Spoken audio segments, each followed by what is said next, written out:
Nung nalaman ko na ang alaga ko, disability, nalungkot ako kasi hindi ako sanay mag-alaga ng may disability.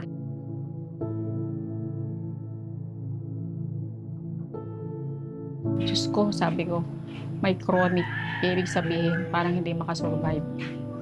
Ngayon, ang naisip ko, hindi, gagaling ka. Manalangin lang tayo. Nung hindi siya makalakad, ang ginawa ko, pumunta ko sa center para sa libreng therapy, CBR. Lakad, tapos takbo, hanggang sa unti-unti nade-develop. Hanggang sa nung nag-pandemic, na-stop. Nung nakita ko, ginawa ko. Ako na nag-train. Sa tuloy-tuloy na turo sa kanya, nakuha niya rin. Yun, nakapaglakad, nakapagsalita ng konti, nakikipaghalubilo na, dati nakaupulang. Galing ni Shayon ah. Malaking bagay sa akin kasi isipin mo yung bata kung pinabayaan mo. Paano siya? Paano yung kinabukasan niya? Kaya nung dumating na social worker na ulit ipa-check up, yung chronic niya negative na. Yung brain niya may EEG, normal na. Diyos ko, sabi ko, dagdagan mo pa kasi para ma-adapt. Gagaya yung alaga kong isa, 22 nung dumating sa akin. Intellectual disability, ma'am. Dati dumating yan sa akin, hindi marunong yan magluto, ma'am. Nung lumabas ako, ang sabi ko, luto na ba yung kanin? Nag-sign ng okay. Totong yung kanin, walang tubig. Ngayon sabi ko, luto ka pa. Sabi ko, takot na magluto. Hindi, marami tayong bigas, luto ka pa. Kasi ang ginagawa ko, pag nagkamali, kailangan palakasin mo pa siya. Para at least hindi siya takot. Ayun, nagluluto na siya ngayon.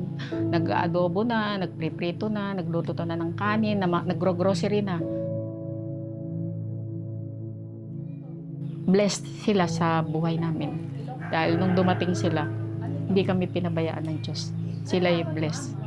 Kasi huwag tayo magsawa na magmahal, umunawa, at saka huwag silang mamili kung saan man sila mapunta. Kasi ang mahalaga ay nagmahal ka, binahagi mo yung pagmamahal mo sa mga bata at unawain mo silang mabuti.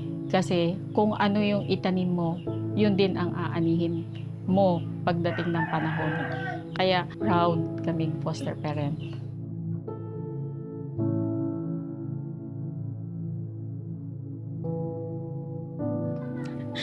Kaya thank you, Norville Foundation, dahil isa kaming pinili nyo.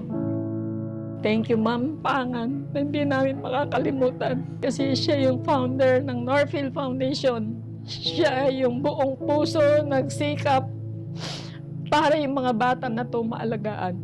Ang sabi ni Ma'am noon na hindi ko makalimutan, hindi ko kayo mabayaran na sapat na salapi o halaga kung wala kayo. Paano yung mga batang ito? Sabi ko, Ma'am, thank you. Mahirap man o hindi, masaya kami sa ginagawa namin.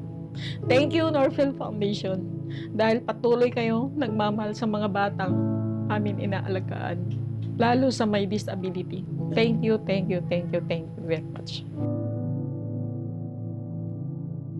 Salamat sa kanya po, tumulong sa akin.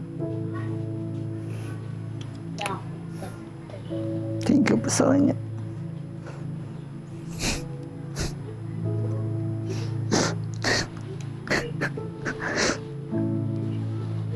Sobrang pa sa kanya si mother. Magpagaling. Magpalakas po siya. Love po ba si Mami? Love ko na sa nandito. Para sa inyo. Thank you. Sa lahat ng bata sa akin. Thank you. Mga anak, na kahit foster child kayo sa akin, lubos na pagmamahal ang pinakita ko sa inyo. Kaya mahal na mahal ko kayong lahat. Love you!